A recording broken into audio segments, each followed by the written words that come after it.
Nossas Bíblias em Marcos, capítulo 13, versos de 14 a 23. Marcos, capítulo 13, versos de 14 a 23.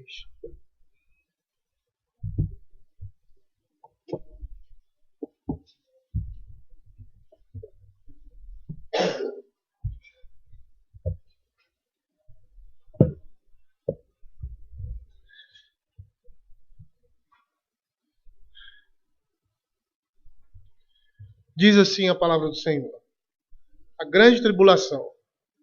Quando, pois, virdes o abominável da desolação, situado onde não deve estar, quem lhe entenda, então os que estiverem na Judéia fujam para os montes. Quem estiver em cima no eirado, não desça nem entre para tirar da sua casa coisa alguma. O que estiver no campo, não volte atrás para buscar a sua capa. Ai das que estiverem grávidas e das que amamentarem naqueles dias. Orai para que isso não suceda no inverno, que aqueles dias serão de tamanha tribulação como nunca houve desde o princípio do mundo, que Deus criou até agora e nunca jamais haverá. Não tivesse o Senhor abreviado aqueles dias, e ninguém salvaria, mas por causa dos eleitos que ele escolheu, abreviou tais dias. Então, se alguém vos disser, eis aqui o Cristo, ou ele ali, não acrediteis, pois surgirão falsos cristos e falsos profetas, operando sinais e prodígios para enganar, se possível, os próprios eleitos. Estais vós de sobreaviso? Tudo vos tenho predito. Vamos orar. Senhor, queremos te agradecer pela tua palavra e queremos te pedir que o Senhor esteja nos dando, Pai, a dimensão correta, Senhor, a respeito do que o Senhor Jesus fala em sua palavra, nas sagradas escrituras. Senhor Deus, que possamos, ó Pai, tirar o ensinamento daqui, aquele ensinamento que o Senhor mesmo, Senhor, tinha a intenção de nos dar, ó Pai. Ensina-nos, ó Pai, o que nós pedimos. E através disso, ou por meio disso, que o Senhor esteja edificando a sua igreja, Pai, consolando os nossos corações, ó Pai, fazendo com que possamos aguardar a sua vinda, Senhor Deus, em alegria e gozo. Em nome de Jesus. Amém. Os irmãos sabem que nós estamos... eu sempre falo isso, né? Mas é sempre bom porque estamos sempre tendo visitantes. Nós estamos desenvolvendo o livro de Marcos, na perspectiva daquele livro do J.C. Ryle, que ele faz um comentário devocional dos evangelhos. Então, ele não faz uma exposição versículo por versículo. Necessariamente não é isso que nós vamos fazer aqui, às vezes até fazemos, mas ele tira alguns ensinamentos, algumas lições, algumas coisas que estão aqui ou de forma clara ou de forma implícita no texto. E nós estamos diante de um texto um pouco difícil. É interessante porque, para nós que estamos estudando à noite o livro de Apocalipse, esse texto cai como uma luva, no nosso aprendizado aqui, na pregação que está sendo desenvolvida. E, por ser um texto profético, ele apresenta algumas dificuldades que a gente vai tentar mostrar aqui. Então, antes de nós partirmos para a aplicação devocional, como nós sempre temos feito, e duas coisas eu gostaria de ressaltar aqui no livro, nesses versos de Marcos. A primeira que nós vamos ver, não sei se nós vamos ver isso hoje, a legitimidade no uso dos meios que garante a segurança pessoal. Então, nós vamos ver isso aqui. Por mais que seja um texto profético, nós vamos perceber no texto o uso legítimo de meios para se fugir do perigo, para se guardar de determinadas coisas na nossa vida que são difíceis. E a segunda seriam os privilégios que gozam os eleitos de Deus. Mas antes de nós destacarmos isso, não sei nem se nós vamos fazer isso hoje, eu gostaria de apresentar as dificuldades, ou o que se fala dessas dificuldades com relação a esse texto aqui da Escritura, de Marcos capítulo 13. Eu até essa semana semana passada tive uma conversa com uma pessoa que me deu uma visão completamente diferente desse texto. E eu fiquei pensando, é interessante quando nós ouvimos a Bíblia de forma distorcida, ela não traz consolo, pelo contrário, ela traz peso. Todas as vezes que você vê que a palavra está sendo mal interpretada ou mal apresentada, ou distorcida mesmo, né? Corrompida, seja de forma proposital ou não, né? Às vezes pela própria dificuldade do texto, você não sente paz no seu coração. É uma coisa assim meio pesada, né? E ao invés de consolar, ela traz tristeza. É por isso que aquela perspectiva dispensacionalista no final dos tempos, os crentes que tinham essa perspectiva, né, ficavam com medo da vinda de Cristo. Temiam, tinha até um filme lá, né, eu me esqueci o nome do filme, Simone que lembra desse filme, diz que eu ficava, toda vez que via, ficava assustada. Por quê? Porque na realidade apresenta a Escritura de forma errada. E todas as vezes que a gente apresenta a Escritura de forma errada, os efeitos são negativos. Não podem ser positivos, porque a verdade está sendo distorcida. O que nós temos aqui é um texto profético. E como texto profético, ele vai apresentar algumas dificuldades, principalmente porque é um texto escatológico. Falar das coisas dos últimos tempos é difícil. E é interessante porque a pessoa que está apresentando esse texto, ele tem que ter muito cuidado. Por quê? Porque Jesus está falando aqui, os profetas falavam 2000 anos, no mínimo, atrás. Então eles estão falando de coisas que vão acontecer.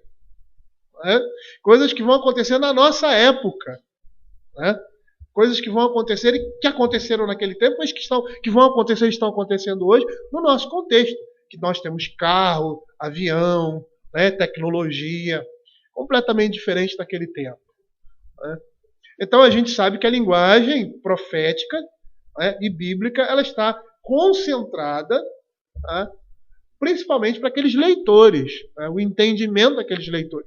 É por isso que nós vamos ver que, em geral, as profecias eram profecias típicas, ou seja, elas falavam de acontecimentos daquela época, semelhantes, paralelos aos acontecimentos que vão se completar na nossa época, no nosso período. Então é complicado, principalmente para nós e para eles naquele tempo, ter um entendimento completo dessas profecias. Que com o tempo elas vão se explicando, o tempo vai passando, a revelação vai sendo trazida, as coisas vão ficando mais claras. Por que eu estou falando aqui sobre isso? Porque esse texto, para muitos, se refere somente à destruição de Jerusalém. Eles acham que a grande tribulação foi naquele momento ali. Muitos comentaristas acham que a grande tribulação, alguns, que foi ali e pronto.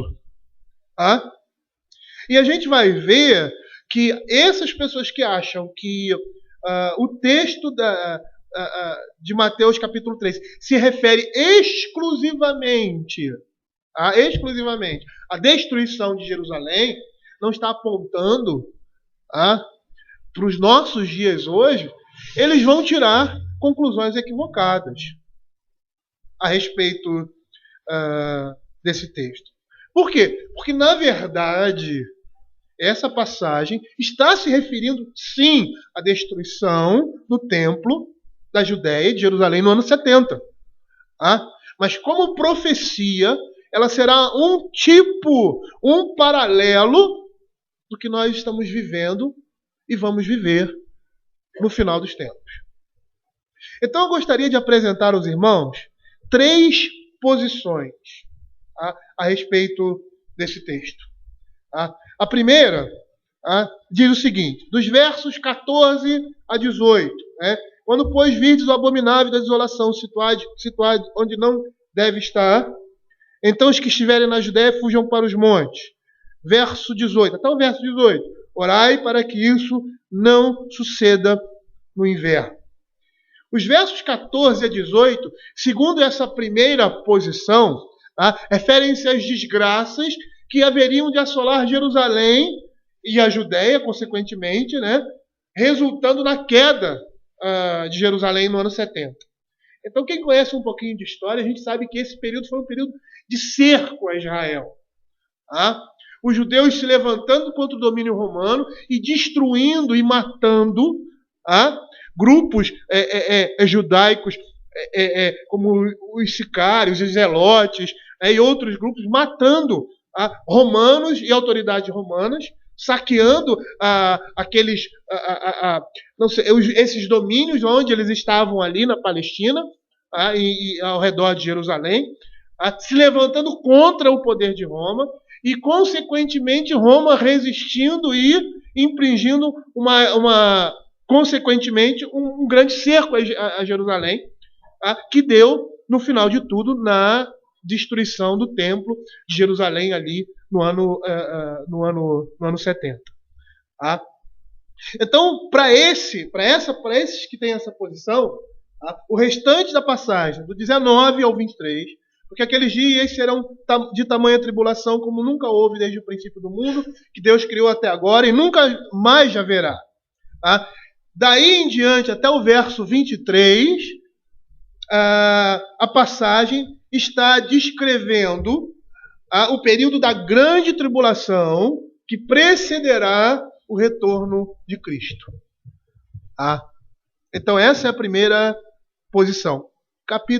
Verso 14 a 18 se refere à queda de Jerusalém, e a destruição do templo. 19 a 23 se refere à grande tribulação que vai preceder o retorno de Cristo.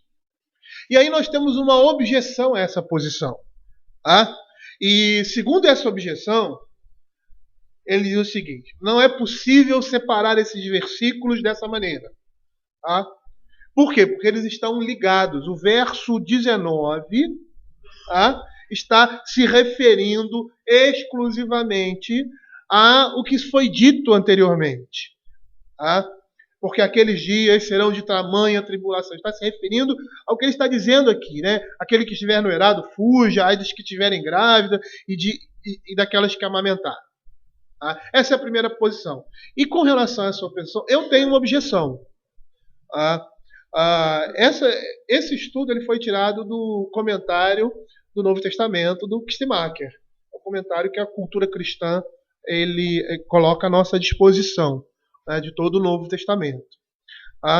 Então, Kistemaker está apresentando as posições mais evidentes ou mais concorrentes com relação a esse texto. Eu tenho uma objeção. Por quê? Porque, ao contrário do que ele diz, aqueles que objetam essa divisão, porque, ao contrário do que ele diz, é possível sim termos, por exemplo, como nós vimos aqui, o verso 14 a 18 falando de uma coisa, e o outro, do 19, que se refere a isso anteriormente, mas ele não está se referindo necessariamente a isso, mas está se referindo a outra coisa no final. E nós temos um exemplo disso, claro, em Mateus capítulo 3, versos de 9 a 12. Então, para aqueles que acham que o verso 19 não pode se referir ao que está aos versos anteriores, mas ele está apontando para o futuro, ele não está falando aqui do que os judeus passaram no ano 70, que Jerusalém passou no ano 70, nós vemos na Escritura algumas profecias que são semelhantes a essa objeção que eu tenho feito. E que objeção é essa? Entre um verso e outro tem um espaço muito grande aí. Ele está se referindo sim, pode estar se referindo sim, ao futuro, ao tempo precedente à vinda de Cristo. Lá em Mateus capítulo 3, verso de 9 a 2, Mateus capítulo 3, verso de 9 a 2, nós temos João Batista pregando. Mateus 3, de 9 a 12, desculpa. Mateus 3, de 9 a 12. nós temos aí a pregação de João Batista. Tá? E nós vamos perceber que ele prega a primeira e a segunda vinda de Cristo, no mesmo momento. E parece, pela leitura, que é uma coisa que vem subsequente à outra. Olha o que diz aqui. Não comeceis a dizer entre vós mesmos, temos por pai Abraão, porque eu vos afirmo que destas pedras Deus pode suscitar filhos a Abraão. Já está posto o machado à raiz das árvores. Toda árvore, pois, que não produz bom fruto, é cortada e lançada ao fogo. Eu vos batizo com água para arrependimento. Mas aquele que vem depois de mim é mais poderoso do que eu, cujas sandálias não sou digno de levar. Ele vos batizará com o Espírito Santo e com fogo. A sua pá ele tem na mão, e limpará completamente a sua eira. Recolherá o seu trigo no celeiro, mas queimará a palha em fogo inextinguível. O que João Batista estava pregando, Jesus Cristo vai vir, ele vai batizar com o Espírito Santo, ele vai salvar, e vai batizar com fogo, ele vai trazer juízo. Então ele vai recolher os seus filhos e vai colocar aqueles que não são seus debaixo de juízo. A palha, como ele diz aqui, será lançada em fogo inextinguível, mas o trigo será lançado no celeiro. E João Batista entendeu que quando Jesus viesse, ele iria consumar todas as coisas, ao ponto de, quando estava preso, perguntar se era mesmo ele que estava para vir ou se havia de esperar outro. Por quê? Porque para João Batista, a profecia que ele recebeu, que ele tinha do Senhor, é que o Senhor Jesus Cristo viria e consumaria todas as coisas. Mas entre a primeira vinda de Cristo e a segunda vinda de Cristo tem um espaço muito grande em que o texto aqui não mostra. A profecia aqui não privilegia, não apresenta esse espaço entre a primeira vinda de Cristo e a segunda vinda de Cristo. Tá? Então, conforme essa primeira objeção, verso 14, lá do capítulo 13 ao verso 18, está se referindo a Jerusalém. E 19 a 23 está se referindo ao fim do mundo. A objeção desses, não, isso não pode acontecer, nós vemos isso na Escritura. Tá? Eu poderia dar um outro exemplo de Atos capítulo 2, verso 16, que é um texto de Joel. Tá? É uma profecia que fala de duas realidades, tá? Uma distante da outra, mas que parecem que estão subsequentes uma à outra. Atos, capítulo 2, verso 16 a 21. No discurso de Pedro ali em Pentecostes. Mas o que ocorre é o que foi dito por intermédio do profeta Joel. E acontecerá nos últimos dias, diz o Senhor, que derramarei do meu espírito sobre toda a carne. Vossos filhos e vossas filhas profetizarão, vossos jovens terão visão e sonharão vossos velhos. Até sobre os meus servos e sobre as minhas servas derramarei do meu espírito naqueles dias e profetizarão. Mostrarei prodígios em cima no céu e sinais embaixo na terra, sangue, fogo e vapor de fumaça. O sol se converterá em trevas e a lua em sangue, antes que venha o grande e glorioso dia do Senhor. E acontecerá que todo aquele que invocar o nome do Senhor será salvo. Percebam o que está acontecendo aqui. A descida do Espírito Santo do Pentecoste, as pessoas começaram a falar na língua materna daqueles irmãos que estavam ali presentes. E aí Pedro começa a sua pregação dizendo assim: vocês estão vendo o que está acontecendo? E isso que está acontecendo é o que foi dito pelo profeta Joel. Mas só que do verso 19 em diante, ele não está se referindo àquele momento, mas a alguma coisa que virá depois. Mostrarei prodígios em cima no céu e sinais embaixo na terra, sangue e vapor de fumaça, sol se converterá em trevas e a lua em sangue, antes que venha o grande e glorioso dia do Senhor. Então, para quem, por exemplo, para quem escuta desavisadamente esse texto, parece que é uma coisa que está seguindo a outra. Parece que o texto 19, 20 e 21, esses versos, estão se referindo ao que João falou antes, o que Pedro falou antes, pela boca de Joel. Lógico que essas coisas estão relacionadas, mas há um hiato aí. A gente sabe muito bem que o que estava acontecendo ali estava se referindo ao verso 17 e 18, como ponto de partida para o verso 19, 20 e 21, que iria acontecer muito tempo depois, precedendo a vinda de Cristo. Então, é possível essa posição de que o verso 14 a 18 está falando da queda de Jerusalém, e o 19 a 23 está falando do momento precedente à vinda do Senhor? É possível. É possível. É possível.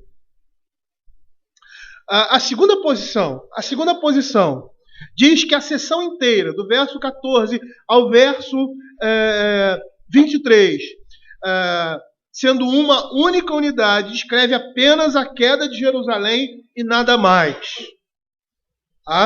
Aqui, a grande tribulação, o anticristo e todas as coisas precedentes à vinda do Senhor Jesus aconteceram lá.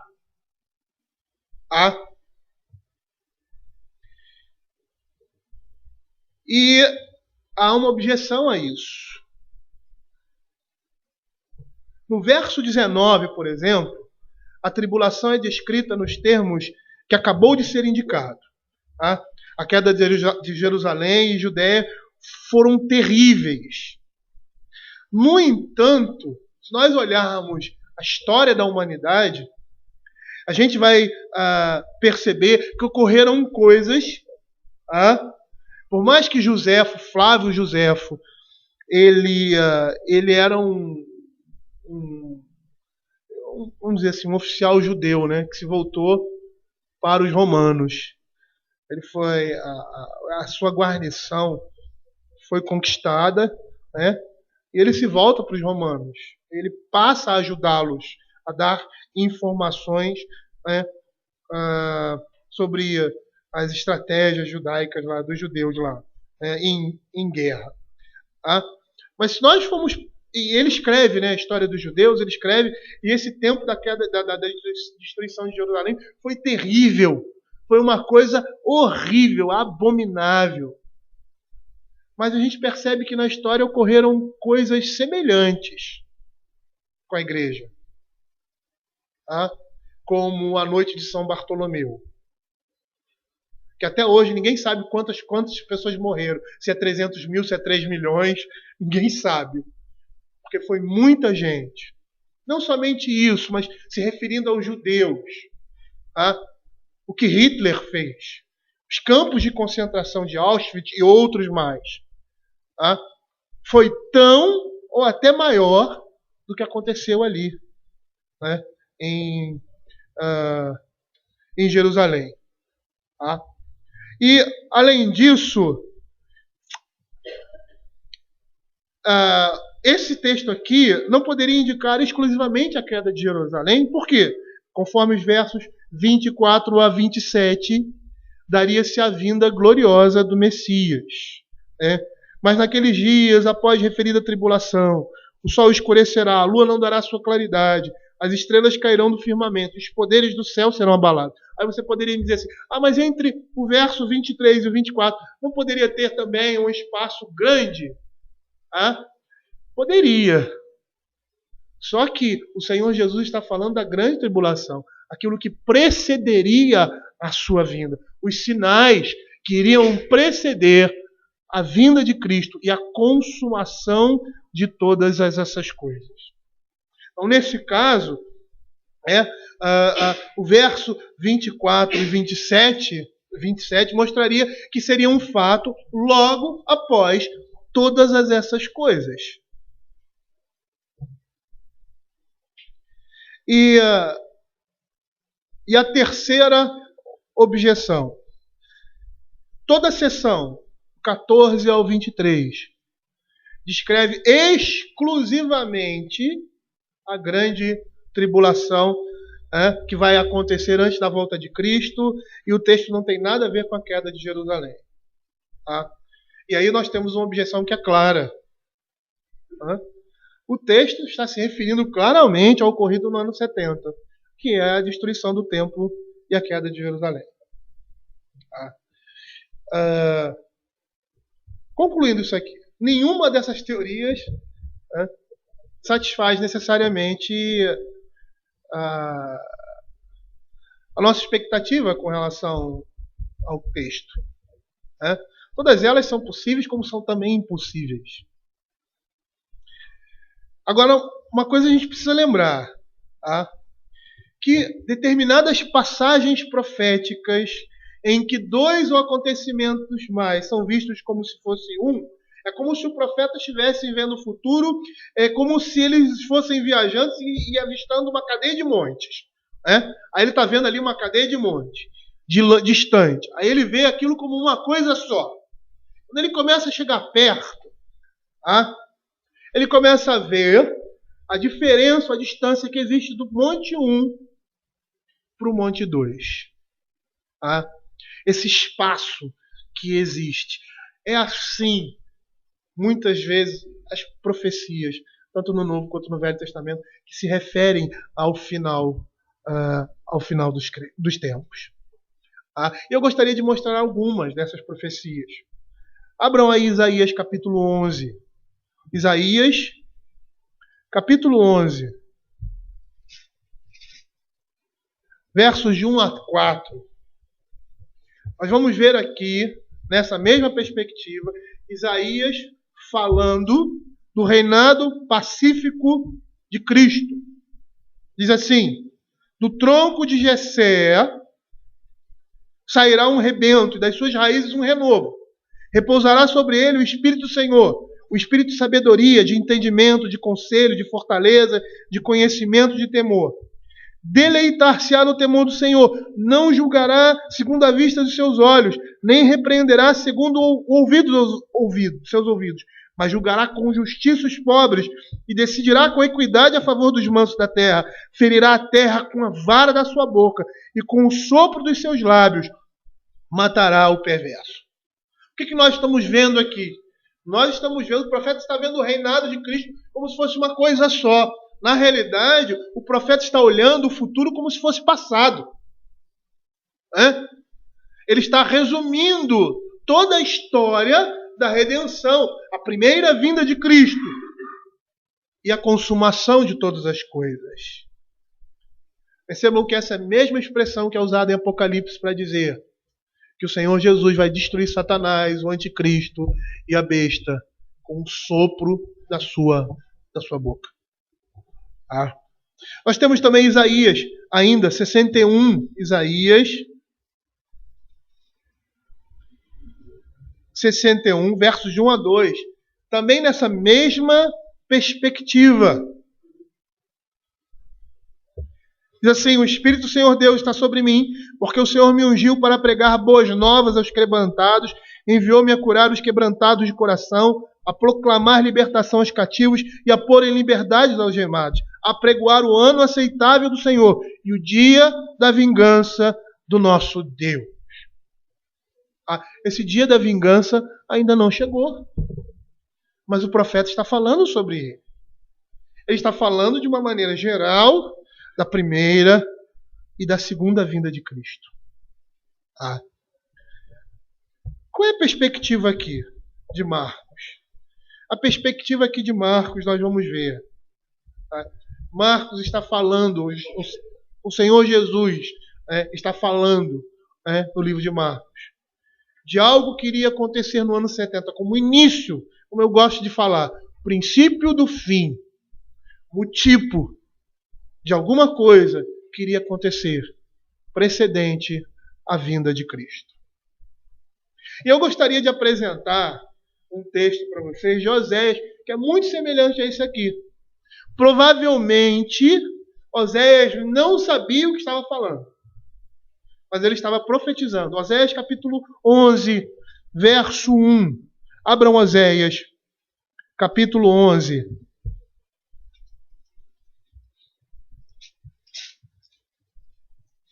Verso 1. Depois de Daniel.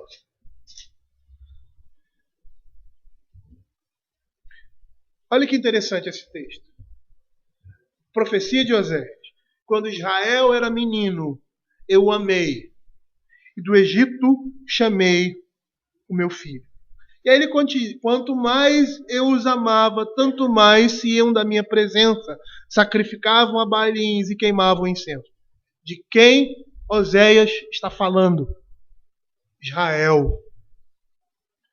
Oséias está falando de Israel. Ele está recontando a história do êxodo de Israel e a natureza do relacionamento pessoal ali estabelecido entre Deus e o seu povo. E as expressões que ele usa aqui, meu filho, demonstram esse relacionamento especial, íntimo, dentro da aliança que Deus fez com Israel. Os versos seguintes, eles vão demonstrar o que? A apostasia e a traição contra Javé, revelando que o chamado pagão tornou-se mais forte do que o chamado do Senhor na vida deles. Entretanto, Oséias aqui não está se referindo a Israel somente. Ele está se referindo a Cristo. Abram aí, em Mateus capítulo 2. Mateus capítulo 2. Verso 15.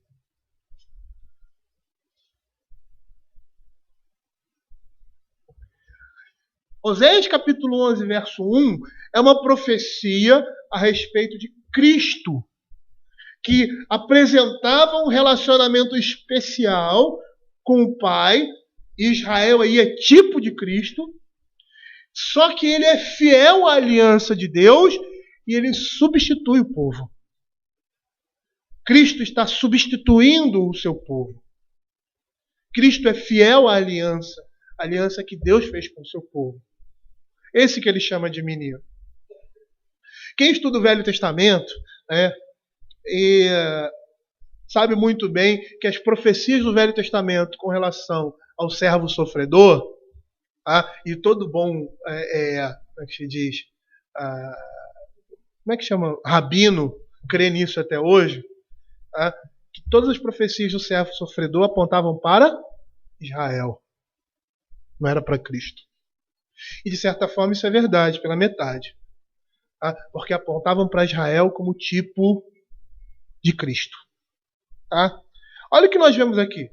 E lá ficou até a morte de Herodes, para que se cumprisse o que fora dito por intermédio do profeta do Egito. Mateus capítulo 2, verso 15. Do Egito chamei o meu filho. Percebam que a profecia de Oséias, lá no capítulo 11, que está se referindo a Israel, não está se referindo a Israel necessariamente falando. Ela é um tipo para apontar a Cristo, para mostrar o relacionamento pessoal com Ele, para demonstrar que o relacionamento do pai com o filho é um relacionamento íntimo, diferente, como era Israel, para mostrar que aquele que violou a aliança em Cristo hoje não viola mais, porque Ele é o varão perfeito. Ele assume o lugar do seu povo. É por isso que Marcos, capítulo 13, está se referindo, sim, ao final dos tempos. Ele está apontando para o ano 70 como um exemplo, como um tipo do que vai acontecer. E nessa perspectiva nós vamos perceber aqui, dos versos 14 até o verso 23, que são mencionados dois momentos, dois acontecimentos bastante portentosos. Primeiro, o julgamento sobre Israel, que provocou sua queda e a destruição do templo no ano 70. O templo era o último instrumento da antiga aliança. E por que ele foi destruído? Porque a antiga aliança passou. Pentecostes era um marco nisso. Era o juízo sobre os judeus também. Fogo ali significa juízo. Línguas de fogo é juízo. Por quê? Porque estava mostrando que, como lá a própria profecia, e aí a gente tem como parábola de Marcos capítulo 12, nós vamos ver que iria tirar dos lavradores maus e colocar na mão de outros, estava se cumprindo ali. O evangelho estava passando dos judeus para os gentios. Eles rejeitaram Cristo. E como rejeição, eles recebem o juízo da parte de Deus. Jerusalém, a queda de Jerusalém, é também um sinal desse juízo. Tá? E um outro momento que está sendo citado aqui, a tribulação seguida pelo julgamento final na história do mundo. Qual é o quadro aqui? É Jesus predizendo a catástrofe que se aproxima da cidade, da queda de Jerusalém, como um tipo da tribulação que vai acontecer no final do mundo, no final dessa nova dispensação. Tá? E nós vamos perceber claramente esses paralelos, por quê? Por que Israel é destruída? Ou melhor, o templo é destruído, Israel é sitiada e é dizimada. Por que isso? Porque o juízo de Deus estava sobre eles. E por que o juízo de Deus estava sobre eles? Porque eles rejeitaram o Messias. Tá? Abram aí Atos capítulo... Eu vou pegar alguns textos rapidamente. Atos capítulo 13, verso 46. Olha o que diz 13:46. Paulo e Barnabé pregando o evangelho. Diz assim, 46. Então Paulo e Barnabé, falando ousadamente, disseram: cumpria que a vós outros, em primeiro lugar, ele pregava primeiro na sinagoga, fosse pregada a palavra de Deus, mas posto que a rejeitais, e vós mesmos vos julgais indignos da vida eterna, eis aí nos volvemos para os gentios. Mateus, capítulo 27. Mateus, capítulo 27. Verso 24 e 25. Diz assim: vendo Pilatos que nada conseguia, antes, pelo contrário, aumentava o tumulto, mandando vir água, lavou as mãos perante o povo, dizendo: estou inocente do sangue deste justo, fique o caso convosco. E o povo todo respondeu: caia sobre nós e sobre os nossos filhos o sangue desse justo. Mateus capítulo 23, verso 37. Mateus 23, 37. Diz assim: Jerusalém, Jerusalém, Jesus Cristo falando, que matas os profetas e apedrejas os que te foram enviados. Quantas vezes que eu reuni os teus filhos como a galinha ajunta os seus pintinhos debaixo das suas asas, e vós não quisestes. E o último texto, que também é uma profecia, de Marcos capítulo 12, a parábola dos lavradores maus. No verso 9 diz assim: que fará, pois, o dono da vinha? Virá, exterminará aqueles lavradores e passará a vinha a outros. Sabe o que significa exterminar aqui? Destruir, matar. O que nós estamos vendo aqui em Marcos capítulo 13 é juízo de Deus sobre Israel. É o início, vamos dizer assim, são os sinais precedentes da vinda de Cristo. Da segunda vinda de Cristo, que se inicia já na sua ascensão, quando o Senhor Jesus ressuscita e sobe aos céus. A plenitude dos tempos é estabelecida. Agora a igreja não aguarda mais a promessa da vinda de Cristo.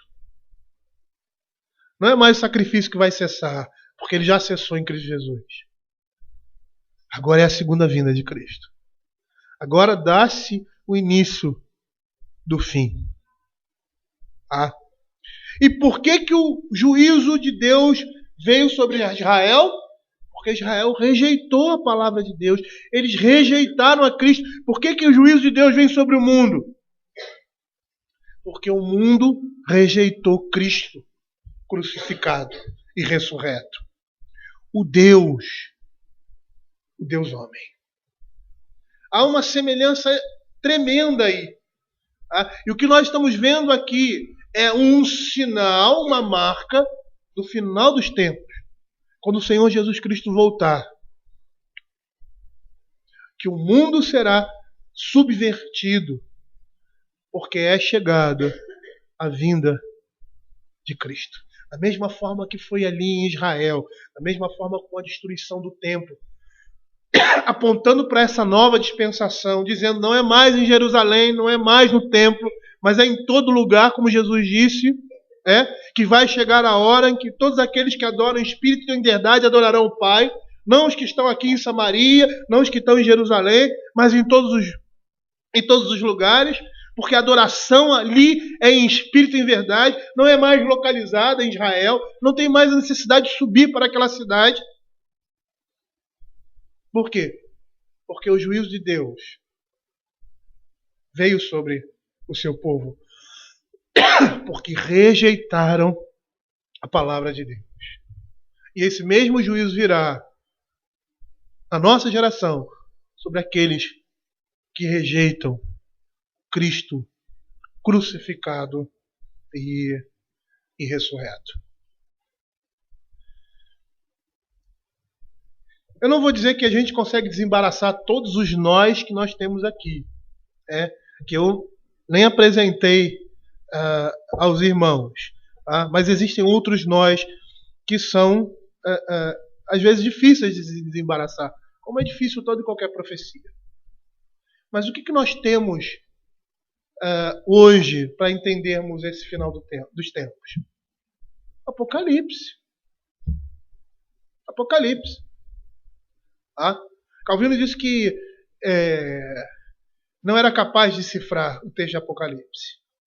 E por mais que ele fosse um homem assim genial, e que foi um dos maiores da história, a palavra de Deus. E nós temos exposto aqui o livro de Apocalipse e vemos que existem algumas dificuldades que a gente não consegue, algumas coisas que a gente não consegue entender, mas conseguimos entender a sua mensagem principal. Por mais que algumas coisas fiquem no meio do caminho, nós conseguimos entender. E precisamos entender que em Apocalipse nós temos aquilo que Jesus disse, mas agora de forma mais explicada. A revelação é progressiva. Jesus não estava revelando todas as coisas, como os profetas não revelavam todas as coisas. Eles falavam de forma em doses homeopáticas. Eles mostravam as profecias, principalmente com relação ao futuro, muitas vezes os profetas sem entendê-las, como Oséias, que provavelmente seria o caso ali. Ele não entende que está falando de Cristo. Provavelmente. Mas o texto da Escritura, ali o evangelista entende claramente que aquela menção ali era prioritariamente não com relação a Israel, mas falasse de uma coisa que Israel viveu, a sua saída do Egito. Mas prioritariamente estava apontando para Cristo. É o que nós estamos vendo aqui, queridos. Por mais que Jesus estivesse falando ali de um fato, naquele momento, pelo próprio desenrolar do texto, nós percebemos que o Senhor está apontando aquilo como um tipo, como os profetas faziam, e lançando isso para o final dos tempos. Porque será semelhante ao que Israel viveu no ano 70. E o que nós temos aqui, com toda a segurança, se refere sim à destruição do templo, mas aponta sim para aquilo que o livro de Apocalipse está falando. A volta de Cristo. Os acontecimentos precedentes a essa segunda vinda. Eu vou parar por aqui, mas eu gostaria de trazer uma aplicação para nossas vidas sobre tudo isso que nós falamos aqui. Quando nós nos deparamos com textos desses, e principalmente quando nós destrinchamos esses textos, não lemos eles de forma superficial, nós vemos o cuidado de Deus para com o seu povo, nos preparando para tempos difíceis e anunciando assim: olha, vocês vão passar por isso, mas fiquem tranquilos. Fiquem tranquilos, por quê? Porque eu estarei convosco. É isso que a gente vê no texto. E como é bom nós sermos preparados para momentos de dificuldade. Lembram de José no Egito? Se Deus não tivesse revelado a José, a Faraó, o que ia acontecer, né? A José, consequentemente, podemos dizer assim.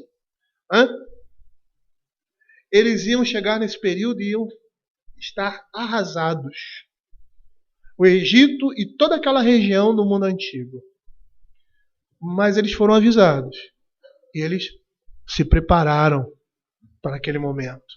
E se prepararam de tal forma que não só o Egito, como o povo de Deus viveu no período de calamidade e fome extrema sobre a terra,